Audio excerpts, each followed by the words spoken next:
Just a couple of days after we laid my daughter to rest, something happened that I never thought I'd face. It wasn't just grief anymore, it was betrayal, plain and simple. Words spoken so casually, like I was nothing, cut me deeper than any loss I'd known. In that moment, I realized the people you trust the most can surprise you in the worst ways. Stick around, and if you can, subscribe to hear the whole story. My name is George Miller. I'm 63 years old, and right now I'm sitting in a house that suddenly doesn't feel like home anymore. Just a few days ago, we buried my daughter, Emily. She's only 32, my only child, my whole world. Losing her already feels unbearable.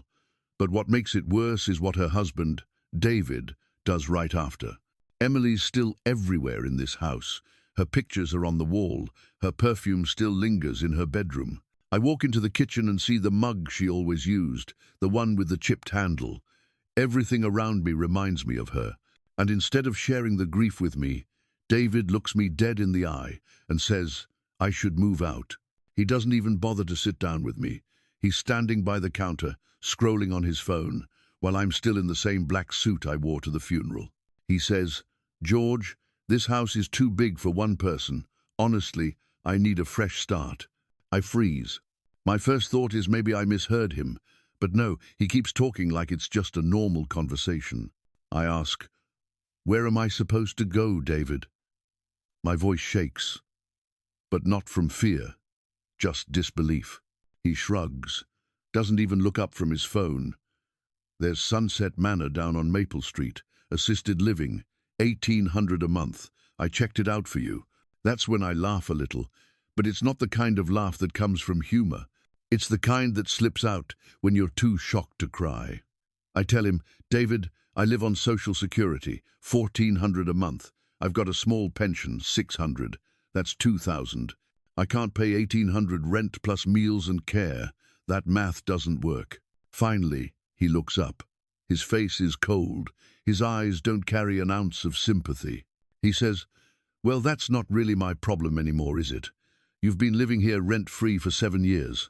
Most people would call that generous. Rent-free. That's how he frames it. Like I haven't been paying for groceries, electricity, water bills, maintenance. Like I haven't spent my weekends fixing things around this house he never bothered to lift a finger for. I take a deep breath and say quietly, Emily wanted me here. And that's when he delivers the line that slices right through me. Emily's gone. This is my house now. I don't shout. I don't throw things. I just stare at him, because part of me can't believe what I'm hearing.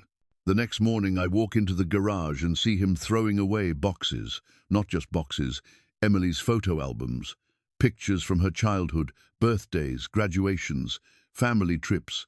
He's tossing them into a dumpster he rented, like they mean nothing. I rush over. What are you doing? He barely glances at me. Cleaning out junk. Ashley's moving in next month. She doesn't want all these old pictures lying around. Ashley, his girlfriend. The same one he was texting while Emily was hooked up to chemotherapy. My hands shake as I pull albums from the dumpster, but most are already ruined. I tell him, you're throwing away our daughter's life. He looks at me with no emotion and says, she's not our daughter, George. She was just your daughter. You're just a tenant who's overstayed his welcome. By Wednesday, he changes the locks on my shed. That shed isn't just a storage place. It holds the tools I've collected over 40 years of working construction. Expensive tools. Tools that built homes, fixed problems, put food on my table. Some of those tools are worth more than his fancy car. When I ask why, he smirks. Security precaution. Can't be too careful these days. Then he hands me a paper, a 30-day eviction notice, printed neatly on his office letterhead. He says, 30 days is the legal minimum in Colorado. I'm being more than fair. I stand there holding the paper. My chest feels heavy. He's standing proud, thinking he's following the rules. He doesn't see me as Emily's father or as a man who kept this roof over his head. He sees me as an obstacle. I try one more time. David, please, let's talk. We can work something out. He laughs in my face. Work what out, George? You're a retired handyman living on Social Security. I'm a successful insurance adjuster. I've got a degree. I've got a career. What exactly do you bring to the table? I swallow my anger and say, you'd be surprised. He waves me off and walks out, probably to call Ashley. That night, I sit in Emily's old room. Her blanket is still folded at the foot of the bed. I run my hand over it, remembering how she used to curl up with it when she was sick. I look around and realize I'm not just losing walls and a roof. I'm losing the place where Emily grew up, where she scribbled on the wall with crayons, where she rehearsed for her first school play, where she cried after her first heartbreak. Every corner of this house holds her spirit, and David wants to erase it all. I grab a notepad and start listing out the numbers. Social Security, 1,400. Pension, 600. That's 2,000 total. Sunset Manor, 1,800 just for the room, plus meals, plus laundry, plus basic care. That's 2,500. I'd be in debt in 3 months. I call other assisted living places. Shady Grove wants 3,200. Mountain View wants 2,800 plus a $5,000 deposit. Even the sketchy ones, with bad reviews, charge more than I can handle. My savings, 8 grand. Emily's hospital bills swallowed the rest of my retirement. I feel my stomach sink. If David has his way, I'll be homeless by Christmas. I even call my brother in Phoenix. We haven't spoken in 5 years, not since an ugly fight about Mom's will. He listens politely but finally says, maybe it's time to think about a retirement community, George. Might be good for you to be around people your age, people my age. Like I'm supposed to just accept being pushed out of my own life. By Thursday night, reality settles in. David thinks he's holding all the cards. He has the house, the confidence, the paperwork he believes makes him the rightful owner. He sees me as a burden, a charity case. What he doesn't know is that I've been keeping something from him, something for a very long time. And that secret is about to change everything. I wake up Thursday morning with the eviction notice still on my nightstand. I barely sleep. Every time I close my eyes, I see Emily's face, hear her laugh, remember how she used to curl up on the couch with a blanket when she was little. Then the image fades, replaced by David's smirk as he hands me that paper. I make coffee the way I always do, black, no sugar. But it doesn't taste the same. Nothing does anymore. I sit there at the kitchen table, staring at the steam rising from the mug, and I think, this man really believes he can push me out like I'm nothing. I check Sunset Manor again online. The 1,800 he mentioned, that's just the room. Add meals, laundry, basic medical care, and it's closer to 2,500. My income is 2,000 total. That means in 3 months, I'm broke. In 6, I'm homeless. I grab my phone and start calling other places. Shady Grove wants 3,200. Mountain View wants 2,800 plus a $5,000 deposit. Even the rundown facility on the east side, the one with health code violations, wants more than I can afford. I rub my forehead and think, David knows all this. He knows my numbers. He knows I can't just pack a bag and leave. That's the point. He wants me desperate. By afternoon, I call my brother in Phoenix. We haven't spoken in 5 years. Our falling out over Mom's will still hangs heavy between us. When he picks up, his voice is polite, but cold. I tell him what's happening. He listens, then says, George, maybe it's time you thought about a retirement community. Might be good for you to be around people your age. I sit there in silence for a long moment before saying, thanks for your time. We hang up. I feel more alone than ever. That night, I sit in Emily's old room. I open her closet and pull out a box of documents, birth certificate, school records, letters from college, and at the very back, in a file I've kept hidden for decades, are papers David has never seen, papers that tell a very different story about this house. I flip through them slowly, property records, tax statements, old business documents from when I was still working in real estate development. I've lived quietly for years, let people think I was just a handyman. Even David believed that. But the truth? I'm not just a retired handyman. I pick up my phone and call Margaret Patterson, my attorney of 15 years. She's more than a lawyer, she's an old friend. We went to college together back when I was studying business and real estate. She answers on the second ring. George, I'm so sorry about Emily. How are you holding up? I swallow hard. I've been better, Maggie. Listen, I need to schedule a will reading tomorrow. There's a pause. Emily had a will? Among other things, I say. And Maggie, I need you to invite a few specific people. David, his new girlfriend, Ashley, some neighbors, and Janet Harrison from First National Bank. She hesitates. George, what are you planning? I lean back in my chair, holding those old papers. Let's just say it's time for the truth to see daylight. She sighs. All right, 2 o'clock tomorrow. I'll make it happen. When I hang up, I sit there quietly. For the first time in days, I feel calm. David thinks he's got me cornered. He doesn't realize the game's about to flip. Friday morning, there's banging on my bedroom door at 7. I open it to find David pacing in the kitchen like a caged animal. Ashley's sitting at the table in her pajamas, arms crossed, looking uneasy. What's this about a will reading? David snaps, waving his phone. I just got some formal invitation from your lawyer. I pour myself coffee, calm as can be. Emily had a will. Seems appropriate to read it. I was married to her for 7 years, he says. I think I'd know if she had a will. I look him straight in the eye. There's a lot you don't know, David. He steps closer, trying to use his size to intimidate me. He's taller, younger, thinks he can tower over me. But I've worked construction for 40 years. I've stared down bigger men than him. Like what? He challenges. Like the difference between assuming you own something and actually owning it.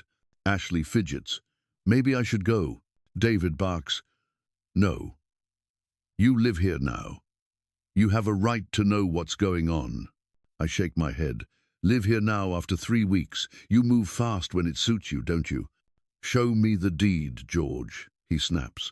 Sarah and I bought this place in 2017. Really? I say. Show me the deed, the mortgage paperwork, the closing documents. You know, the stuff that proves you own this house. His face tightens. I don't have to prove anything to you. You're the one living here for free. Free? I raise an eyebrow. That's interesting. Who do you think paid the property taxes, the insurance premiums, the utility bills, the maintenance?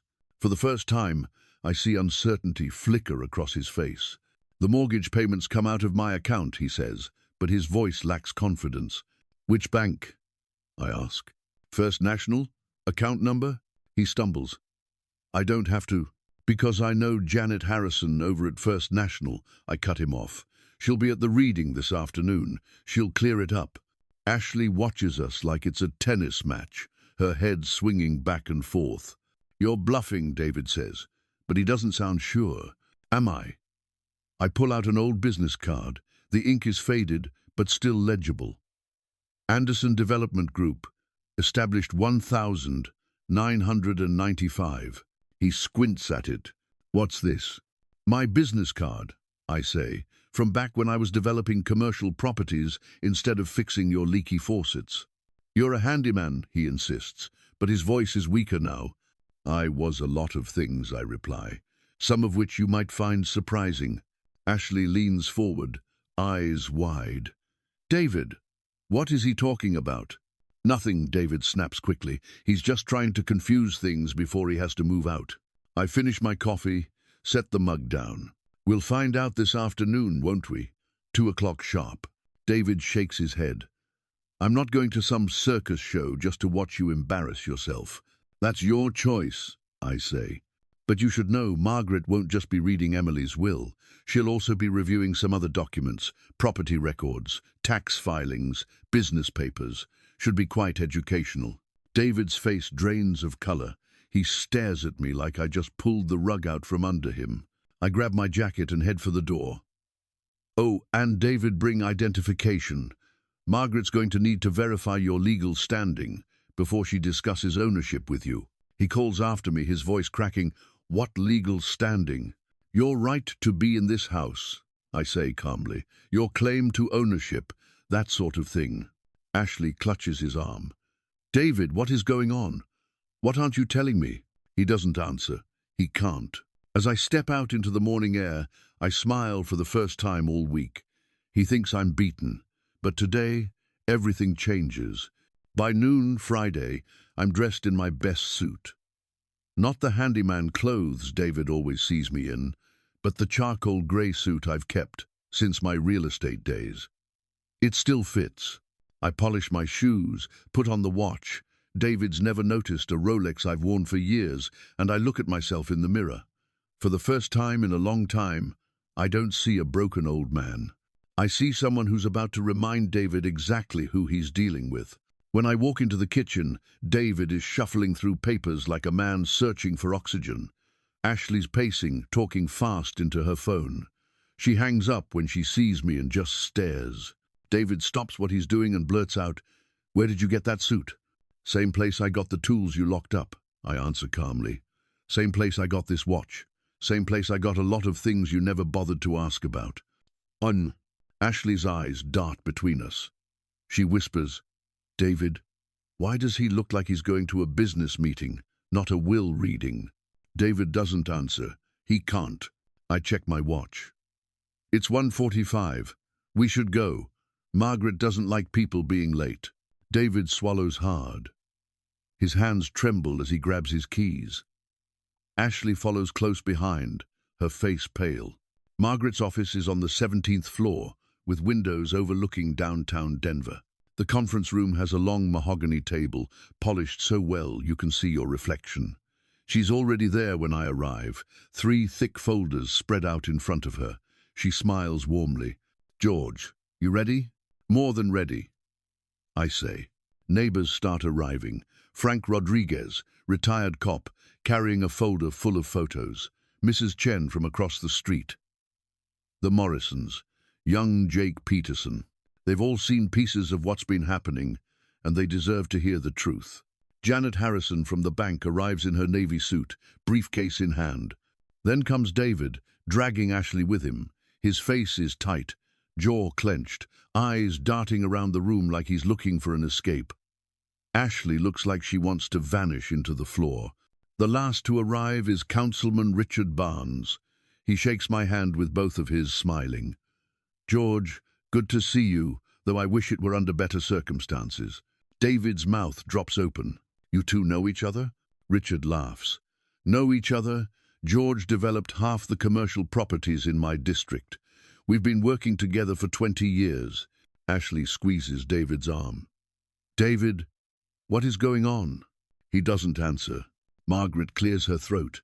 "We're here today to read the last will and testament of Emily Miller, deceased March 11th, 2024. Before we proceed, I'll remind everyone this is a legal meeting. Disruptions will not be tolerated." David leans forward, trying to sound confident. "Emily and I bought the house in 2017. I'm her husband. I already know what's in the will." Margaret opens the first folder. Emily's will is short, some personal belongings to friends, her car donated, and a heartfelt letter to me. I fight back tears as Margaret reads it aloud. She wrote, "Dad, thank you for always being my rock. No matter what happens, I want you to know I love you more than anything." My throat tightens, but I keep it together. Then Margaret opens the second folder. Her voice firms up. "Before we execute Emily's wishes, we must address questions of property ownership." David laughs nervously. "There are no questions. The house is mine. Sarah and I bought it." Margaret slides a thick document across the table. "This is the warranty deed for 742 Maple Drive, purchased March 15th, 1998. Buyer, Sunset Holdings, LLC. Representative, George Miller." The room goes quiet. You can hear the hum of the air conditioner. David snatches the paper, scans it, his face draining of color. This has to be a mistake." "Is it?" Margaret pulls another stack of papers. "These are property tax records, 25 years of payments, all made by Sunset Holdings LLC, all signed by George Miller." Janet Harrison opens her briefcase. "And here are the banking records, every payment traced back to George's business account." David stammers, But Emily told me we bought the house. I lean forward. My voice is calm. You moved into the house, David. Emily never said you bought it. Ashley suddenly pushes back her chair. I need air. Sit down, Margaret says firmly. We're not finished. Frank clears his throat. If I may, I've got photos that might help. He spreads out pictures across the table. There I am, shaking hands with the mayor at the Highlands Plaza ribbon cutting, accepting an award for Developer of the Year, smiling at groundbreakings. Frank says, I took these back when George was one of the most successful developers in Jefferson County. Councilman Barnes nods. George's projects brought in millions in revenue for the city. We honored him more than once. David stares at the photos, like they're written in another language. You're a handyman. I'm a retired real estate developer. I correct him. Handyman work was just a hobby. Ashley whispers. But you live like you're poor. The old truck, the clothes. Janet chuckles. George's net worth is $15 million. His portfolio includes 12 commercial buildings and 6 residential properties. The neighbors murmur, heads nodding. Mrs. Chen whispers, I always knew. Margaret leans in. David, let's be clear. You served George with a 30-day eviction notice. You changed the locks on his storage shed. You disposed of his late daughter's belongings. Correct? David stammers, I didn't know. Margaret pulls out the final document and slides it across the table. This is a 30-day notice to vacate, served by the legal owner of the property. Congratulations, David. You're being evicted. The room erupts. Ashley gasps, clutching her chest. Neighbors whisper. David stares at the paper like it's a snake. Ashley suddenly stands. I can't do this, David. I'm sorry, but I can't. She grabs her purse and walks out without another word. Through the window, we see her drive away. David sits there, pale and shaking. What happens now, he asks weakly. Margaret's tone is ice. Now, you have 30 days to remove your belongings. Any items left behind will be considered abandoned property. David looks around the table. His voice is almost a whisper. I don't have anywhere to go. I lean forward, my voice steady. That's not really my problem anymore, is it? You said it yourself. Most people would call 7 years of free housing pretty generous. As the meeting ends, people file out, patting me on the back, whispering congratulations. David doesn't move. He just sits, staring at the eviction notice, broken. I put on my coat and pause at the door. 7 years, David. 7 years of kindness you mistook for weakness. 7 years of generosity you thought was desperation. You never once stopped to ask who really owned the roof over your head. His lips move, barely audible. I'm sorry. I didn't know. I look at him one last time. You didn't want to know. And with that, I walk out, the late afternoon sun warm on my face. For the first time in a long time, I feel like I can breathe. The ride back from Margaret's office feels different. For the first time in days, maybe even years, I feel like I'm not carrying the whole world on my shoulders. The truth is out now. Everyone knows whose house this is. Everyone knows what David tried to do. I drive home alone. David doesn't ride with me. He took Ashley's car to the meeting. Though from the look on her face when she left, I doubt he'll be welcome there anymore. When I pull into the driveway, I notice something right away. The for rent sign Ashley had posted online is gone. She must have called the service and cancelled the listing after learning the truth. My house is no longer being treated like some prize she and David could sell off. I step inside and the place is a mess. Clothes stuffed into trash bags, electronics piled up near the door, furniture halfway moved. Ashley must have started packing before the will reading, certain David had won. Now everything looks abandoned, like a storm tore through and then stopped mid-spin. My phone rings.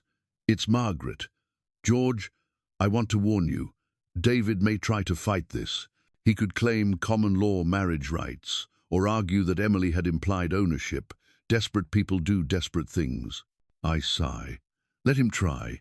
Emily was never on the deed. She never signed a mortgage. She never made a payment. He's got nothing to stand on. Margaret's voice is steady. I'm filing a restraining order first thing Monday. That way, he won't be able to set foot on your property without court supervision. I'll also request immediate possession, given his harassment this week. This true. Thank you, Maggie, I say. She's always thorough, always a step ahead. I hang up and finally let myself sit down in Emily's old room. Her photos are stacked neatly now, the ones I managed to rescue from the dumpster. I stare at them and let myself breathe. This is still her home. And mine. An hour later, I hear a car pull into the driveway. I peek through the window. David. He looks 10 years older than he did this morning. His hair is a mess. He's carrying a half-empty bottle of whiskey. He knocks once, then just walks in without waiting. "George," he says, voice slurred but not drunk. "We need to talk." "No, David," I answer, standing firm. "We don't. Please. Just 5 minutes." He slumps onto the couch, the same couch Emily picked out years ago. He sets the bottle on the coffee table, rubs his face with both hands. "I called my mom, told her what happened. She said she always wondered how I could afford this place on my salary. She told me you always seem to know more about real estate than you let on." I don't answer. I let him keep talking. "I called my boss too, told him I might need time off. He asked if I was having money problems again." David lets out a bitter laugh. "Again. He doesn't know about the gambling debts. The 401k loan. Emily never knew either." He takes a swig from the bottle. His hands shake. Turns out there were a lot of things Emily never knew. My phone buzzes with a text from Frank Rodriguez, my neighbor. "Police cruiser just drove by twice. David called them?" I show David the message. "You call the cops?" He shakes his head quickly.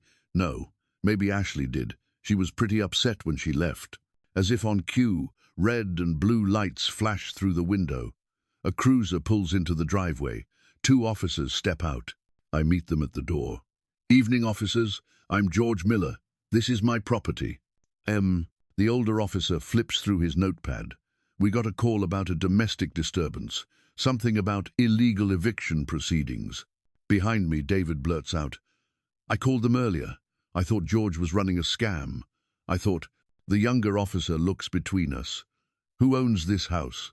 "I do," I say calmly. "I have the deed, tax records and court documents filed today. Mr. Wilson," I point toward David, "has been a guest here for 7 years." "A guest?" David's voice cracks. The older officer scans the eviction notice Margaret served earlier. "This appears legitimate. Mr. Wilson, do you have documentation showing you own this property?" David opens his mouth, then closes it. "I thought my wife owned it." The officer nods sadly. "I'm sorry for your loss, sir, but if you don't have legal proof and Mr. Miller does, then this is a civil matter. You'll need to find somewhere else to stay while you sort this out." David slumps onto the couch again, defeated. "What am I supposed to do?" The younger officer says gently, "Find temporary housing. Maybe stay with family." "My mom lives in Grand Junction," David mutters. "That might be a good option," the officer replies. They leave. The flashing lights disappear down the street. Silence fills the room. David stares at the whiskey bottle. His voice is small now. "George, I know I don't deserve this, but can I stay till Monday, just to figure out where I'm going?" I study his face. The arrogance is gone. What's left is fear, regret, maybe even shame. "You can stay until Monday morning," I say slowly. "But you sleep in the guest room." And David, "Yeah?" he asks, voice barely audible. "You don't touch anything else in this house. No more packing, no more moving furniture, no more throwing away memories. This is my home, and you treat it with respect." His eyes water. He nods quickly. "Thank you, George. I'm sorry for everything." I don't answer. I just walk upstairs to Emily's room. I close the door and finally let myself cry, not because of David, but because for the first time since her funeral, I can grieve in peace. By Sunday afternoon, the whole neighborhood knows. Word spreads fast when something like this happens. I'm in the garden, trimming the rose bushes Emily loved, when Mrs. Chen walks over carrying a casserole dish. She smiles softly. "George, We're having a little gathering tonight. 6 o'clock, just the neighbors. We want to welcome back the real homeowner. I almost laugh. You don't have to do that. She pats my arm. We want to. You've done so much for this street over the years. Fixing fences, organizing snow removal, helping people out. It's time we showed up for you. At 6 o'clock, my backyard is full of people. Frank sets up his grill. The Morrisons bring wine. Jake Peterson strums his guitar while kids run around in the grass. The place feels alive again. For the first time in years, it feels like home. One neighbor leans over to me and says, "George, we always thought you owned the house. Emily always deferred to you on big decisions. David never seemed in charge." Mrs. Chen nods. "We assumed right, he assumed wrong." We all laugh, and it feels good. Later that night, Jake asks me quietly, "How did you keep it a secret all these years, that you owned the house, that you were wealthy?" I think about it. Emily asked me to. She didn't want to hurt David's pride. She wanted him to feel like the provider. "But weren't you angry? All those times he talked down to you?" "Angry sometimes, I admit. But mostly I was sad. Sad that he was too insecure to see the truth. Sad that Emily felt she had to protect him." I look around at my neighbors, laughing and sharing food under the string lights in my backyard. For the first time in a long time, I feel like I belong again. Monday morning comes grey and cold. I wake up before the alarm because I barely sleep. My body is heavy from the past week, but my mind is restless. Today David has to leave, and as much as I've been waiting for this moment, I can't help but feel a knot in my chest. I make a pot of coffee, the smell filling the kitchen, and I sit at the table listening to the house creak like it always does in the mornings. For the first time in weeks, it doesn't feel like I'm an unwanted guest here. It feels like mine again, because that's what it has always been. At 8, I hear the shuffle of feet. David comes out of the guest room, his eyes red and his shoulders slumped. He doesn't say good morning, doesn't even look at me. He just starts dragging his bags into the hallway. He looks years older than he did even a few days ago. The bottle of whiskey he carried in last night is now empty, sitting on the counter like evidence of defeat. I don't say anything. I just watch. At 9 sharp, there's a knock at the door. Margaret's process server stands there holding a folder of final documents. His voice is calm, professional. "Mr. Wilson, you'll need to sign these. You have until noon to vacate the premises. Anything left behind will be considered abandoned." David signs without protest, his hand shaking so hard he almost drops the pen. He doesn't even bother reading the pages, and that says more than words could. He knows it's over. He sets the papers on the table and stares at them for a long time, like maybe they'll change if he looks hard enough. I walk over to the pile of bags and ask, "Need a hand carrying those to the truck?" He shakes his head, voice low. "No, I've got it." I stand aside as he lugs bag after bag out to the driveway. The rental truck is parked at an angle, half full already with furniture and boxes. He moves slowly, like every step is heavier than the last. When he comes back in for the last load, he's carrying a small box in his hands. His voice cracks when he says, "This is for you." I take the box and open it carefully. Inside is Emily's promise ring, the simple silver one I gave her when she turned 16. She wore it on her right hand for years, even after she got married.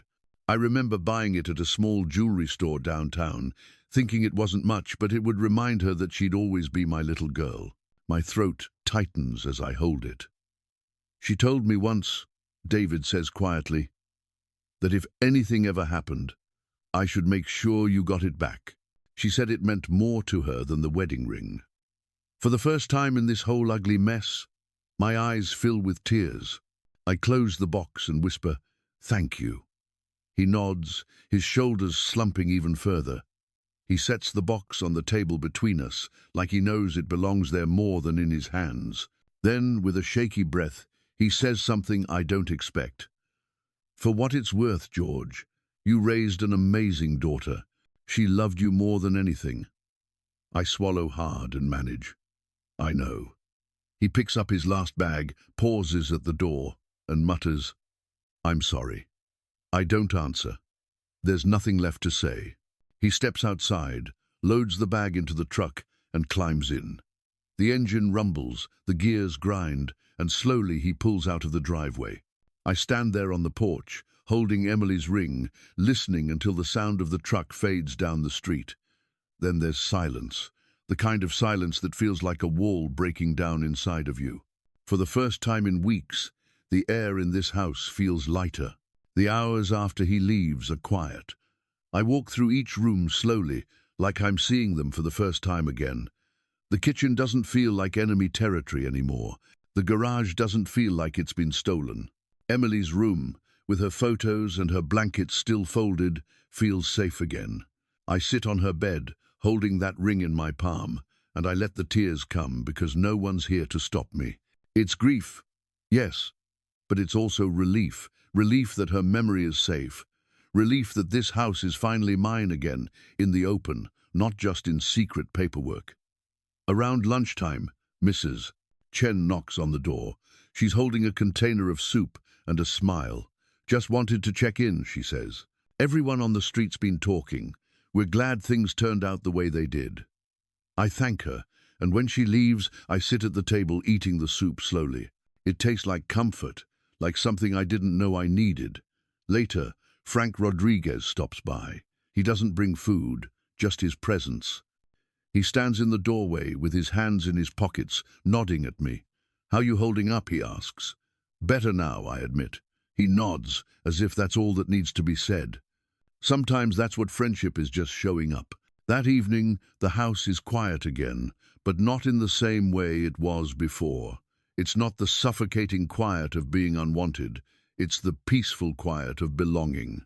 I take a walk through the garden. The roses Emily planted are starting to bloom, small buds pushing through despite the cold.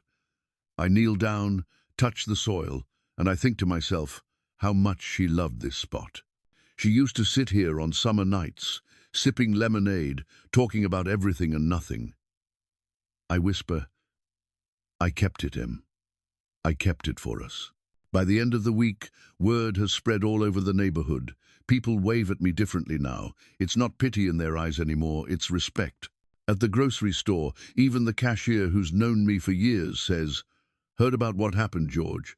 Glad you stood your ground." I smile and nod, but inside I'm still processing it all. I never wanted to be a story people passed around, but maybe if it helps someone else in my shoes, it's worth it. Saturday night, the neighbors gather again in my backyard. This time, it's a proper block party. Frank's manning the grill, the Morrisons bring bottles of wine, Jake strums his guitar while kids chase each other across the grass. The place feels alive. For the first time in years, I feel like I'm part of something, not just drifting along. Mrs. Chen sits beside me and asks, "George, why didn't you ever tell anyone that the house was yours?" I sip my iced tea and think carefully before answering. Because Emily asked me not to. She didn't want to embarrass David. She wanted him to feel like the provider. Mrs. Chen frowns. "And you agreed?" I shrug. "She was my daughter.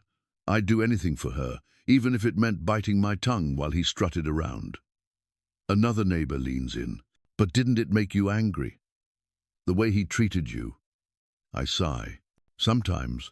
But mostly it just made me sad. Sad that he was so insecure he couldn't see the truth. Sad that Emily felt like she had to protect him.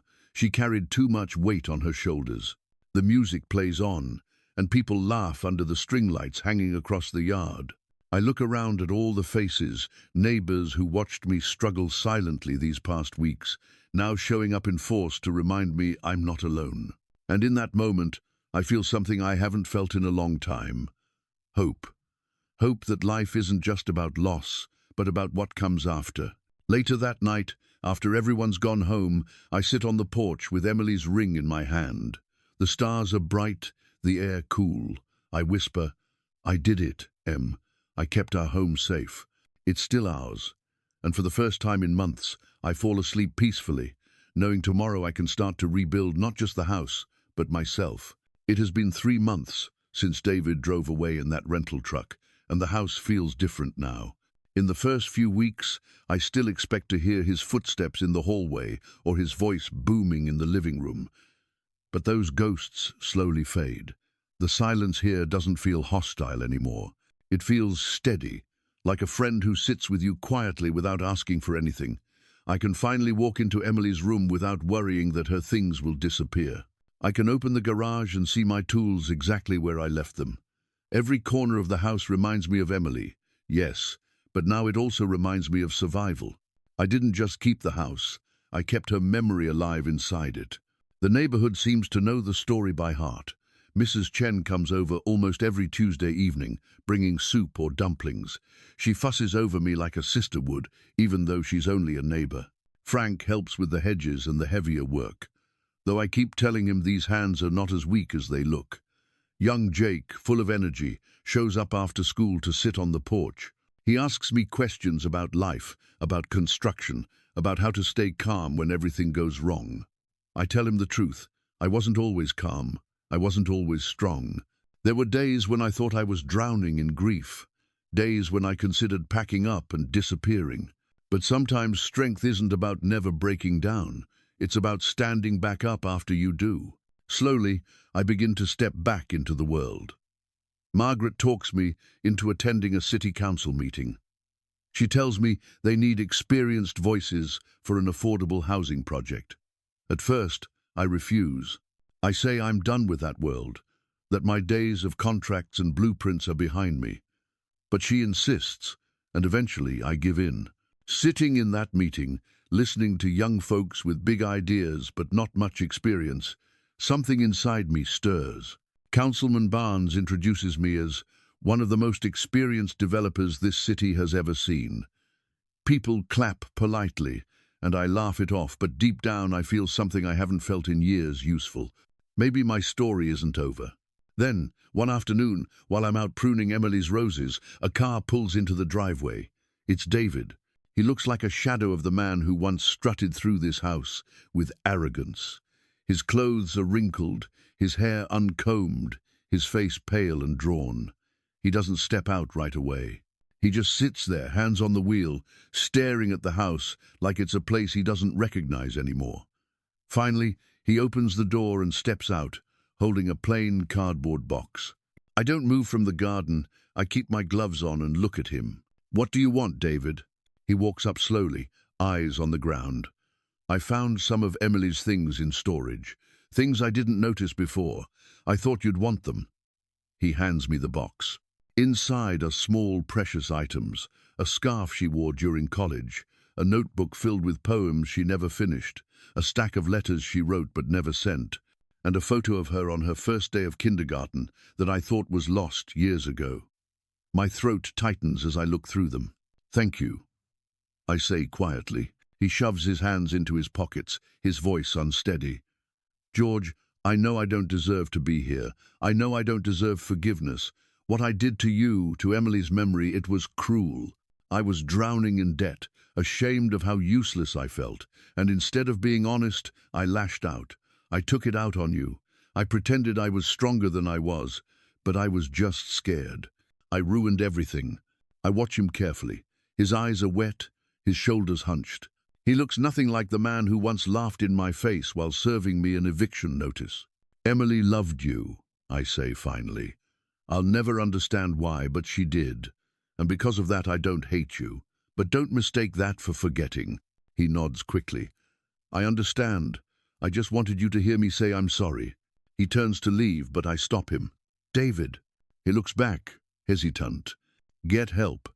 With your debts. With yourself. Don't waste the second chance life is handing you." End of. For a brief moment, I see something in his eyes, a flicker of the man Emily must have fallen in love with. He nods once, then walks back to his car and drives off.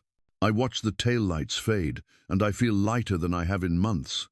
That might be the closure I needed. The weeks after his visit pass in a calmer rhythm.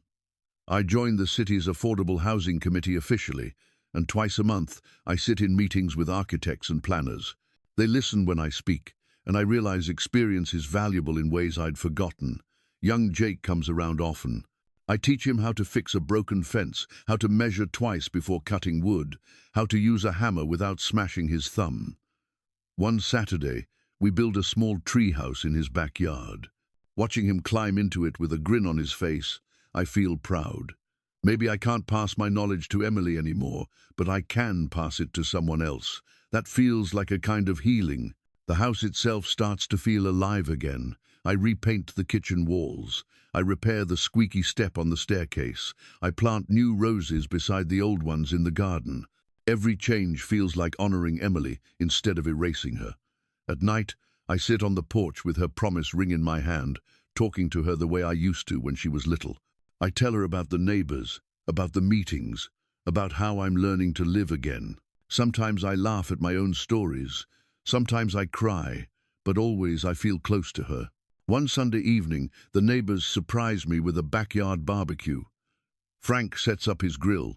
Mrs. Chen brings dumplings, the Morrisons show up with pies, and Jake strums his guitar while the kids run barefoot through the grass. The yard is filled with laughter and the smell of charcoal. At one point, someone raises a glass and says, "To George, the man who showed us that true strength isn't about what you own but about what you stand for."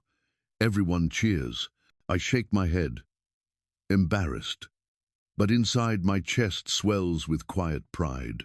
Not pride in being wealthy, not pride in winning some fight with David, but pride in surviving, in protecting Emily's memory, in still being here when it mattered.